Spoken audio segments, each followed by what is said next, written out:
नमस्कार, मी अंकिता जाधव. आपण पाहताय जय महाराष्ट्र बातमीपत्रात तुम्हा सगळ्यांचं स्वागत.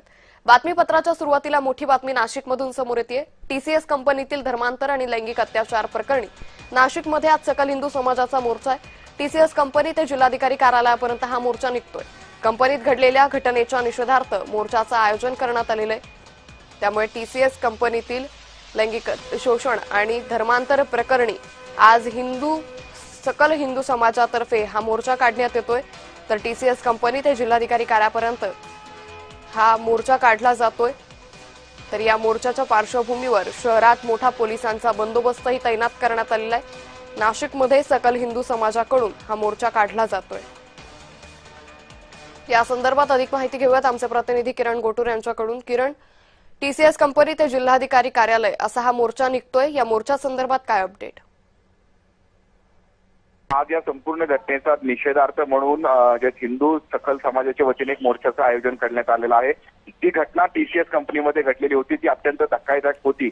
अशा पद्धतीची एकूणच या संपूर्ण घटनेनंतर आता आज मोर्चाचं आयोजन करण्यात आलेलं आहे. आणि अगदी काही वेळानंतर ज्या कंपनीमध्ये ही घटना घडलेली होती त्याच कंपनीपासून ज्या हिंदू सकल समाजाच्या मोर्चाला सुरुवात होणार आहे. आणि या मोर्चामध्ये कुठलाही अनुचित प्रकार घडू नये त्यामुळे मोठ्या प्रमाणात पोलीस बंदोबस्त सुद्धा या मोर्चामध्ये असणार आहे. अशा पद्धतीचं नियोजन करणार आहे. आता या कंपनी समोर जे लोक आहेत ते जमण्यास सुरुवात झालेलं आहे.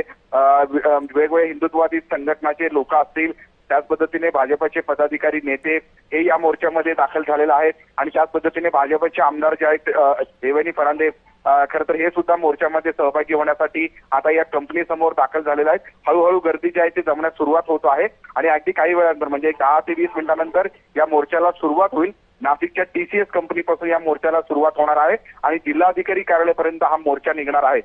जे कोणी या सगळ्या घटनेत आरोपी आहेत त्या आरोपींना कठोरात कठोर शिक्षा व्हावी अशा पद्धतीची एक प्रमुख मागणी आहे. आणि तीच मागणी घेऊन हा मोर्चा जो आहे तो अगदी काही वेळानंतर नाशिकच्या टीसीएस कंपनीपासूनच सुरुवात होणार आहे. निश्चित. मात्र या मोर्चाची रूपरेषा नेमकी कशी असेल आणि पोलिसांचा बंदोबस्त कशा पद्धतीने तैनात आहे? अंकिता, मोठ्या प्रमाणात बंदोबस्त जो आहे तो या कंपनी समोर तैनात करण्यात आलेला आहे. कारण गेल्या काही दिवसांपासून या सगळ्या घटनेच्या निषेधार्थ जे हिंदुत्ववादी संघटना प्रामुख्याने आक्रमक झालेल्या आहेत. आज सुद्धा या मोर्चामध्ये मोठ्या प्रमाणात हिंदुत्ववादी संघटना हे सहभागी होतील असा अंदाज पोलिसांना आहे. आणि त्यामुळे कुठलाही अनुचित प्रकार घडू नये त्या सगळ्या अनुषंगाने पोलिसांनी प्रिकॉशन घेतलेलं आहे.